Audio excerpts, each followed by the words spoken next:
Tamil Nadu premier league 2025 8வது போட்டி Lyca Kovai Kings caecum Madurai panthers கடையில் நடக்க போது அதோட ஃபேண்டசி ப்ரிவியூ பார்க்க போறோம். டெமசி கிரிக்கெட் 11 அப்படின்னு சர்ச் பண்ணி டெலகிராமில் ஜாயின் பண்ணிக்கோங்க. குழப்பம் இருந்ததுன்னா டாப் கமெண்ட் லிங்க் இருக்கு, கிளிக் பண்ணி ஜாயின் பண்ணிக்கோங்க. X11 சூப்பராக இருக்குது, ஸ்மால் லீக்கு பெஸ்ட்டாக இருக்குது. இன்வெஸ்ட்மெண்ட் லீடர் போட்டு கொடுத்துருக்காங்க. இந்த சீரியஸுக்கு ரெகுலராக ஃப்ரீ கான்டெஸ்ட் இந்த சீரியஸுக்கு கொடுத்துருக்காங்க, அதையும் பயன்படுத்திக்கங்க. X11 இன்ஸ்டால் பண்ணலைன்னா டாப் கமெண்ட் லிங்க் இருக்குது, கிளிக் பண்ணி இன்ஸ்டால் பண்ணி என்னோட ரெஃபரல் கூட பயன்படுத்த மறக்காதீங்க. SNR காலேஜ் கிரிக்கெட் கிரவுண்ட் கோயம்புத்தூரில் தான் இந்த போட்டி. இந்த சீசனில் இந்த பர்டிகுலர் போட்டி கடைசி போட்டி. இந்த பர்டிகுலர் கிரவுண்டில் மழைக்கான வாய்ப்பு இருக்குது. நேற்று போட்டி மாதிரி ஏழியாக கொஞ்சம் ரெயின், அதுக்கப்புறம் மேட்ச் ஸ்டார்ட் ஆகும். முழு மேட்ச் நடக்கிறதுக்கான வாய்ப்பு அதிகமாக இருக்குது. June 11 7:15 PM மேட்ச் ஸ்டார்ட் ஆகுது. டோட்டலாக 29 போட்டி, அதில் 9 பேட் ஃபர்ஸ்ட் வின்னு, 19 சேசிங் வின்னு. இந்த சீரியஸ் ஆரம்பத்தில் பேட் ஃபர்ஸ்ட்டுக்கு வெற்றி கிடைக்கல அப்படின்னாலும் கடந்த 2 போட்டியில் வெற்றி கிடைச்சிருக்கு. 154 பேட் ஃபர்ஸ்ட்டுக்கான ஆவரேஜ், 6 விக்கெட் பேட் ஃபர்ஸ்ட் பண்ணும்போது, சேஸ் பண்ணும்போது 5 விக்கெட் ஆவரேஜ் அப்படின்னு இருந்திருக்கு. NRK அதிக ஸ்கோர், DD லோ ஸ்கோர் 150க்கு பிலோவா 12 times, medium score 11 times and 190 அபோவா 5 டைம்ஸ் அப்படின்னு இருந்திருக்கு. SMP விளையாண்ட 5 போட்டியில் 3ல் தோற்றுருக்காங்க, 1 மட்டும்தான் ஜெயிச்சிருக்காங்க, ஒரு நோ ரிசல்ட்டு. அண்ட் பேட் ஃபர்ஸ்ட்டில் அந்த வெற்றி கிடச்சிருக்கு.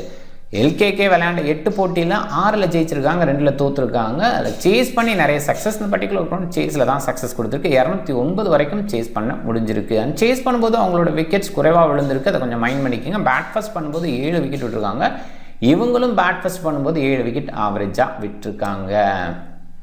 அண்ட் இந்த சீரியஸோட ஸ்கோர்ஸை பாருங்கள். ரன்ஸ் ஆன் த போர்டு வைக்கும்போது CSC 212 அடித்தாங்க, அப்போ அவங்க ஜெயிச்சாங்க. அண்ட் SS 179 அடித்தாங்க, அப்போ அவங்க ஜெயிச்சாங்க. ரன்ஸ் ஆன் த போர்டு வைக்கும்போது கொஞ்சம் ஈஸியாக இருந்திருக்கு. அண்ட் சேஸ் தான் இங்கே ப்ரிஃபரபிள். இந்த ஓவர் காஸ்ட் கண்டிஷன் இதெல்லாம் பேஸ் பண்ணி யோசிக்கும் போது கண்டிப்பாக சேஸ் ப்ரிஃபர் பண்ண வாய்ப்பு அதிகம். சீக்கம் மதுரை பேந்தர்ஸ் இந்த சீசனில் வீக் டீமாக இந்த டீமை நான் பார்க்குறேன். ஏன்னா அந்தளவுக்கு ஹிட்டர்ஸ் இல்லை, ஓரளவுக்கு ஸ்டெபிலிட்டி பேட்ஸ்மேன் சில பேர் இருக்காங்க, பட் அந்தளவுக்கு பேட்டிங் டெப்த்தும் ஃபீல் பண்ண முடியல. இன்எக்ஸ்பீரியன்ஸ் பிளேயர், அவ்வளோவா நேம்டு பிளேயர்ஸ் இல்லை. பவுலிங் பேஸில் கண்டிப்பாக கார்த்திக் மெய்யப்பன், குர்ஜப்னீத், முருகன் அஸ்வின், கௌதம் தாமரைக்கண்ணன் இவங்க பெஸ்ட்டு. கூடவே P விக்னேஷ் இருக்கார். P விக்னேஷ் பேரில் நிறைய குழப்பம் இருந்தது, நான் தவறாக சொல்லியிருந்தேன். புத்தூர் விக்னேஷ் அப்படிங்கிற மாதிரி கண்டிப்பாக இல்லை. இவர் தமிழ்நாட்டை சேர்ந்த பிளேயர் தான். அண்டு சூர்யா ஆனந்த் ஓரளவுக்கு டேலண்டடாக சொல்கிறாங்க, பட் எந்த அளவுக்கு அடுத்தடுத்த போட்டிகளில் பார்த்தா தெரியும். போன போட்டியில் ஓரளவுக்கு டீசன்ட் பவுலிங் கொடுத்துருந்தாரு. சரவணன் ஒரு பக்கம் பவுலர் தான், ஆல்ரவுண்டர். பட் போன சீசனில் பவுலராக பார்த்தோம், ஏன் பேட்டிங்கில் ப்ரொமோட் பண்ணலாமே, நல்லா விளையாடுறாரு அப்படின்னு கூட நம்ம சொல்லியிருந்தோம். இந்த சீசனில் அவர் பேட்டிங்கில் ப்ரொமோட் பண்ணாங்க, ஆனால் பவுலிங்கில் எடுத்துட்டாங்க. ஸோ அதை பார்க்குறோம். பட் கண்டிப்பாக குவாலிட்டி பவுலர், டவுட்டே கிடையாது. நல்ல ஆல்ரவுண்டர், ஹிட்டிங்கும் இருக்குது. ஸோ ப்ரொமோட் பண்ணியிருக்காங்க அப்படிங்கும்போது அந்த அண்டர்ஸ்டாண்ட் பண்ணிக்கிறாங்க. பவுலிங் பேஸ்லையும் கொஞ்சம் கன்சிடர் பண்ணணும். எனிவே நிறைய பவுலர்ஸ் இருக்கிறதுனால அவரை கன்சிடர் பண்ணாமல் இருக்காங்க அப்படின்னு நான் அண்டர்ஸ்டாண்ட் பண்ணிக்கிறேன். ராம் அரவிந்த், அனிருத்தா ஸ்ரீதாராம் ஓரளவுக்கு ஸ்டெபிலிட்டி கொடுக்குற பேட்ஸ்மேன்ஸு. ராம் அரவிந்த் கொஞ்சம் ஹிட்டிங்கில் இருக்கார், மேபி அவரை கொஞ்சம் லேட்டாக வச்சிருக்கலாமோ அப்படின்னு யோசிக்க தோணுச்சு. எனிவே அவர் ஓப்பன் பண்ணி பவர் பிளேவை யூட்டிலைஸ் பண்ணணும்னு நினைக்கிறாங்க. அனிருத்தா சொல்லவே தேவையில்ல, டீசெண்டான பிளேயர், நிறைய பக்கம் விளையாடுறாரு அப்படிங்கிறதையும் பார்க்குறோம். NS சதுர்வேத் லீட் பண்ணுறார், டீசெண்டான லீடர். சில நேரத்தில் ஹிட்டிங் பேஸில் ஓகேன்னு சொல்லலாம். சரவணன் ஹிட்டிங்கில் ஓகே, பட் ஸ்டெபிலிட்டி அப்படின்னு ரொம்ப சூப்பராலாம் சொல்ல முடியாது. அத்திக்கூர் ரஹ்மான் மட்டும் இந்த டீமுக்கு ஹிட்டிங் பேஸில் யோசிக்கலாம். கணேஷ் ஓகே, பட் நிறைய டெஸ்ட் ஆகலை, பார்க்கணும். அடுத்தடுத்த போட்டிகளை போகும்போது தான் தெரியும். முருகன் அஸ்வின் நல்லா ஆல்ரவுண்டர்னு சொல்லலாம் இந்த ஃபார்மட்டுக்கு. ஏன்னா IPL மாதிரி இடத்துல ஒரு பெருசாக யோசிக்க முடியாட்டி கூட TNPLல பவுலிங் பேஸில் கண்டிப்பாக பெஸ்ட்டாக இருக்க முடியும். பேட்டிங்லேயும் ஓரளவுக்கு அவுட்புட் கொடுத்துருக்காரு. சூர்யா ஆனந்த் டீசெண்டான right arm medium bowler. P Vignesh, Gurjapneet, Gautham Thamaraikannan and Karthik Meiyappan இவங்களெல்லாம் கண்டிப்பாக டீசென்ட் பவுலராக வைக்கலாம். டீசென்ட் பவுலிங் யூனிட்னு கண்டிப்பாக சொல்லலாம். கோவை கிங்ஸு நிறைய ஹார்ட் ஹிட்டர்ஸ் இருக்கிற ஒரு யூனிட், பேட்டிங் டெப்த் இருக்கிற ஒரு யூனிட்னு சொல்லணும். சுரேஷ் லோகேஸ்வர், விஷால் வைத்தியா ஓப்பன் பண்ணுறாங்க. 2 பேருமே பவர் பிளேவை யூட்டிலைஸ் பண்ணுவாங்க. சச்சின் சூப்பராக விளையாடுறாரு, செம்மையான அவுட்புட் கொடுக்குற. போன சீசனோட ஃபார்மை இந்த சீசனோட முதல் போட்டிலையும் ஷோ பண்ணார். ஆண்ட்ரூ சித்தார்த் ரீசெண்டாக தெரியும், நம்ம IPLலையும் பார்த்தோம். போன போட்டிலையும் டீசென்ட் ஸ்டார்ட் கொடுத்தார். கொஞ்சம் தடுமாற்றத்தோடு ஸ்டார்ட் பண்ணால் கூட பின்னாடி ஹிட் பண்ணக்கூடிய எபிலிட்டி அந்த பேட்டிங் தெரிஞ்சுது. ஷாருக் கான் சூப்பரான குவாலிட்டி பேட்டர், நல்ல ஆல்ரவுண்டர். பவுலிங் பேஸ்லேயும் இந்த ஃபார்மேட்டில் கன்சிடர் பண்ண IPLல நிறைய பார்க்க மாட்டோம், இங்கே பவுலிங் பேஸில் நிறைய இருப்பார். பிரதீப் விஷால் பாசிபிளாக ஒரு ஓப்பன் பண்ணலாம், நல்ல ஓப்பனர். விஷால் வைத்தியா கொஞ்சம் சரியாக பர்ஃபார்ம் பண்ணாமல் தொடர்ந்து இருந்தால் பிரதீப் விஷாலாக கொஞ்சம் மேலே கன்சிடர் பண்ணலாம். பட் லெஃப்ட் ரைட் காம்பினேஷன் விரும்பி விஷால் வைத்தியாவை மேலே அனுப்புகிறாங்க அப்படின்னு அண்டர்ஸ்டாண்ட் பண்ணிக்கிறேன். ஜிதேந்திர குமார் ஹிட்டிங் பேஸில் இந்த இடத்துல வச்சுருக்காங்க. புவனேஸ்வரனோட ஹிட்டிங் ரொம்பவே சூப்பராக இருக்கும். ராமலிங்கம் ரோஹித்தும் நல்ல ஹிட்டர், ஹார்ட் ஹிட்டிங் எபிலிட்டி. ரெண்டு பேருமே நல்ல பவுலிங் வீசுவாங்க. ரோஹித் கொஞ்சம் பேஸ் அவ்வளோவா கொடுக்காட்டியும் வெரைட்டி வச்சுருக்கார். புவனேஸ்வர் பேஸும் கொடுக்க முடியும், அதே நேரத்தில் நியூ பால் ஸ்விங்கும் கொடுக்க முடியும், அதை ஷோ பண்ணுவார். Manimaran Siddharth left arm orthodox super bowler, நிறைய பார்த்துருப்போம், ஐபிஎல்லையும் பார்க்குறோம். அப்படிங்கும்போது அவரோட குவாலிட்டி என்னன்னு தெரியும். அதே மாதிரி ஜாத்வேத் சுப்ரமணியம் நிறைய ஐபிஎல்லில் பயன்படுத்தாட்டி கூட இவருமே ஐபிஎல் பவுலர். கோவிந்த் கணேஷ் போன போட்டியில் இம்பாக்ட் அப்போ எடுத்தாங்க, அவ்வளோ கிரேட்டாக நிறைய ரன்ஸுக்கு தான் போனார். பாசிபிளாக அந்த இடத்துல வேறு யாரையாவது யோசிப்பாங்களா? திவாகர் நல்ல சாய்ஸ், போன சீசனில் அவ்வளோவா பயன்படுத்தலை. ஏன் அப்படின்னு புரிஞ்சுக்க முடியல. ஏன்னா அவரோட வெரைட்டி வேரியேஷன் நல்லா இருந்திருக்கு. மேபி யங்ஸ்டர்ஸ்க்கு வாய்ப்பு கொடுக்கணும், அவரை வெளியில் வைக்கிறாங்க, புரியுது. பட் ஸ்டில் நல்ல பவுலர் அப்படிங்கிறதுல டவுட்டே இல்லை. அண்ட் கபிலனுக்கு எதுவும் வாய்ப்பு கொடுப்பாங்களா? ஜி கணேஷுக்கு பதிலாக கோவிந்த் ஜின்னு போடுவாங்க, கோவிந்த் கணேஷ்க்கு பதிலாக வேறு யாரையாவது யோசிப்பாங்கன்னு நினைக்கிறேன். இல்லை இன்னொரு போட்டி தொடர்ந்து கொடுப்போம் கோவிந்த் கணேஷ்க்கு அப்படின்னு யோசிச்சா கண்டினியூ ஆகலாம். அம்பரீஷுக்கான வாய்ப்பு இருக்கா, அது பார்க்கணும். ரெண்டு டீம்னு பார்க்கும்போது ஆப்வியஸாக எல்கேகே மச் பெட்டராக இருக்காங்க, அவங்க ஜெயிக்கிறதுக்கான வாய்ப்பு. பேட் ஃபர்ஸ்ட் பண்ணாலும் சேஸ் பண்ணாலும் கோவை கிங்ஸ் வெற்றி பெறதுக்கான வாய்ப்பு தான் அதிகம்னு சொல்லுவேன். பவுலிங் ஆப்ஷன் இந்த இடத்துல நியூ பாலை குர்ஜப்னீத் எடுத்து வீசுவார், கூட கௌதம் தாமரைக்கண்ணன். இவங்க ரெண்டு பேருமே அந்த டிஃபால்ட் சாய்ஸாக இருப்பாங்க. அந்த இடத்துல நல்ல பவுலரும் கூட. கார்த்திக் மெய்யப்பன் மிடில் பேஸில் லேட்டர் பேஸில் வீசுவார். விக்னேஷ் பி பவர் பிளேயில் சில நேரங்களில் வீசலாம், தேவைப்பா ஃபாஸ்ட் பவுலர் அப்படிங்கிற மாதிரி ஆங்கிளில் சூர்யா ஆனந்த் பவர் பிளேயில் வரலாம். முருகன் அஸ்வினும் பவர் பிளேயில் சில நேரங்களில் வீசி பார்த்துருக்கோம். And most probably Gautam Thamaraikannan Gurjapneet start பண்ணுவாங்க, முருகன் அஸ்வின் பவர் பிளேயில் ஃபினிஷ் பண்ணுவார். மிடில் பேஸில் சூர்யா ஆனந்த், பி விக்னேஷ் அண்ட் கார்த்திக் மெய்யப்பனை பயன்படுத்திப்பாங்க. அண்ட் எல்கேகே அப்படின்னு பார்க்கும்போது நியூ பாலை மணிமாறன் சித்தார்த் அண்டு புவனேஸ்வர் ஸ்டார்ட் பண்ண வாய்ப்பு. ராமலிங்கம் ரோஹித் கூட கண்டினியூ பண்ணிப்பார். சுப்ரமணியம், கோவிந்த் கணேஷ் அண்ட் ஷாருக் கான் இவங்கெல்லாம் ஆஃப்டர் பவர் பிளே வீசக்கூடிய பவுலர். அண்டு எண்டில் ரோஹித் அண்டு புவனேஸ்வர் வீசுவாங்க. இந்த பக்கம் எண்டில் பாசிபிளாக குர்ஜப்னீத் வித்து சூர்யா ஆனந்த்னு எதிர்பார்க்குறோம். சூர்யா ஆனந்த் டெத்தில் கொஞ்சம் நல்லா பண்ணுவாருங்கிற கேள்வி.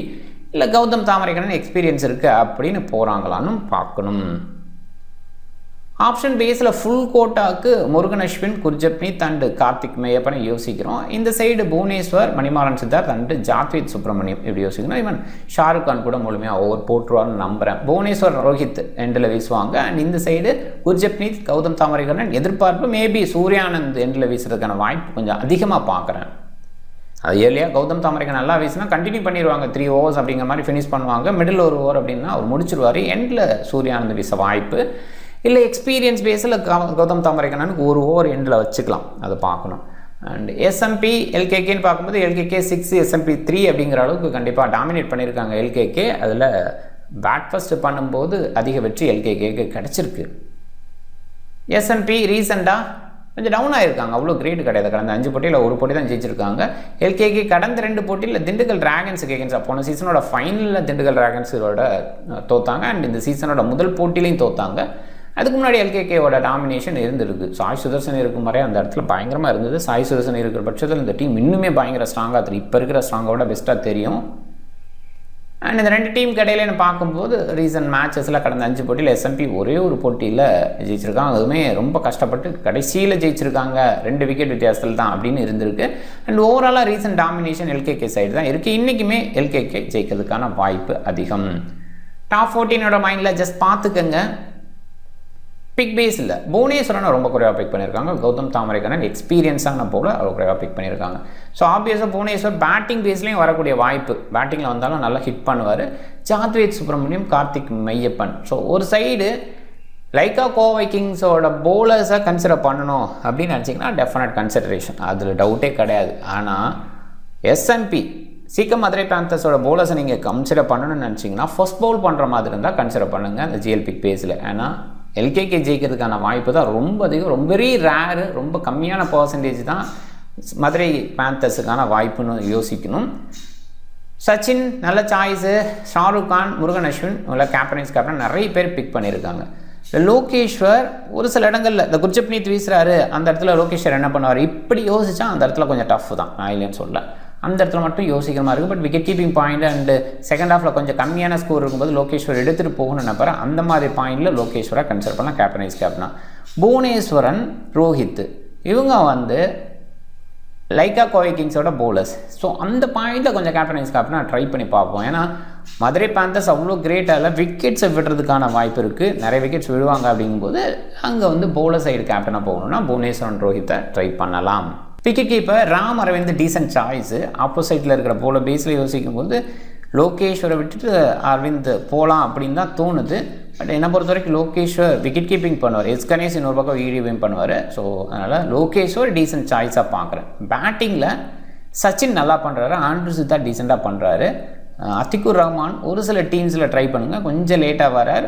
லேட்டுன்னு இங்கே யோசிக்க முடியாது, ஏன்னா அந்த டீமில் டாப்பில் அவ்வளோ பெஸ்ட் இல்லைங்கும் போது அவர் போகிறதுக்கு வாய்ப்பு இருக்குது. சத்ருவேத் ஓரளவுக்கு ஸ்டெபிலிட்டி கொடுத்து எடுத்து போக முடியும். அதே நேரத்தில் பாலச்சந்தரும் அந்த ஒரு விஷயத்த பண்ணுவார். பாலச்சந்தர் ஓரளவுக்கு டீசென்ட் சாய்ஸாக பார்க்கலாம். இப்போ போலோ சைடெல்லாம் போயிட்டு தான் அந்த பக்கம் வரணும். ஷாருக் கான், ரோஹித், சரவணனா ஒரு சில டீம்ஸில் யோசிக்கலாம். பட் போலிங்கில் கன்சிடர் பண்ணலைன்னா டெஃபினட்டாக அது கொஞ்சம் டஃப்பான சாய்ஸ் தான். நல்ல பேட்டர்னு ஓகேன்னு தான் சொல்லணுமே தவிர ஹிட்டிங் பேஸில் ஓகே, பட் ரொம்ப இன்னிங்ஸை பில்ட் பண்ணியிருக்கா அது மாதிரி நிறைய எல்லாம் பார்க்கல. அதனால் சரவணனா அந்த இடத்துல பார்த்து தான் யோசிக்கணும். Ashwin, Gurjapneet, Manimaran Siddharth, Bhuvaneshwar, Jathaved, P Vignesh decent choice, Karthik Meiyappan நல்ல சாய்ஸு, கோவிந்த் ஆப்போனண்ட்டில் இருக்கிற டீம்னு பார்த்தீங்கன்னா லைக்கா கோவை கிங்ஸ் அப்படிங்கிறனால ஒரு சில டீம்ஸில் கோவிந்தை கூட ட்ரை பண்ணுங்கள், இருக்கிற மாதிரி இருக்கிற மோஸ்ட்லி இருப்பார் அப்படின்னு நம்புகிறேன். ஸோ அண்டு மெய்யப்பனை இப்போதைக்கு எடுத்துக்கலாம், செம்ம சாய்ஸு. ஃபஸ்ட் பவுல் பண்ணுற மாதிரி இருந்தால் கண்டிப்பாக இந்த சைடு இருக்கிற பவுலர்ஸை கன்சிடர் பண்ணுங்கள். கார்த்திக் மெய்யப்பன் அவ்வளோதான், ஒருத்தர் மட்டும்தான். இல்லைன்னா கார்த்திக் மெய்யப்பன் விடுத்துட்டு லைக்கா கோவை கிங்ஸோட பவுலர்ஸை கன்சிடர் பண்ணுறது தான் பெஸ்ட்டு. ஸோ அதையும் கொஞ்சம் மைண்ட் பண்ணிக்கோங்க. ஷாருக் கான் கேப்டன், வைஸ் கேப்டனாக புவனேஸ்வர் இவங்களை யோசிக்கலாம். ஃபஸ்ட் பவுல் எந்த பவுலிங்காக இருந்தாலும் சரி, ஃபஸ்ட் பவுல் செகண்ட் பவுல் எப்படி இருந்தாலுமே புவனேஸ்வருக்கு அந்த விக்கெட் டேக்கிங் அப்படிங்கிற ஒரு விஷயம் பண்ணலாம். குர்ஜப்னீத்தை யோசிக்கணும்னா ஃபஸ்ட் பவுல் பண்ணுற மாதிரி இடத்துல யோசிக்கலாம். அஸ்வினை யோசிக்கணுன்னாலும் ஃபஸ்ட் பவுல் பண்ணுற மாதிரி சுச்சுவேஷன் எஸ்எம்பிக்கு இருந்தால் மட்டும்தான் யோசிக்கணும். லோகேஸ்வர் இந்த மாதிரி சாய்ஸ் ஓகேவான சாய்ஸ். அதே மாதிரி சச்சின் ஒரு டீசன்ட் சாய்ஸ். நான் இப்போதைக்கு புவனேஸ்வரன் சைடு போகிறேன். பாருங்கள், 10,000க்கான ஃப்ரீ கான்டெஸ்ட் எக்ஸல் 11ல் கொடுக்குறாங்க. இந்த மாதிரி விஷயங்கள் பயன்படுத்திக்கங்க. டீம் பாருங்கள். ரைட், நீங்கள் டிஃப்ரெண்ட் டீமை ட்ரை பண்ணுங்கள். இந்த வீடியோ பிடிச்சிருந்தா லைக் பண்ணுங்கள், உங்கள் ஃப்ரெண்ட்ஸுங்களுக்கு ஷேர் பண்ணுங்கள், சேனலை சப்ஸ்கிரைப் பண்ண மறக்காதீங்க. மிக்க நன்றி.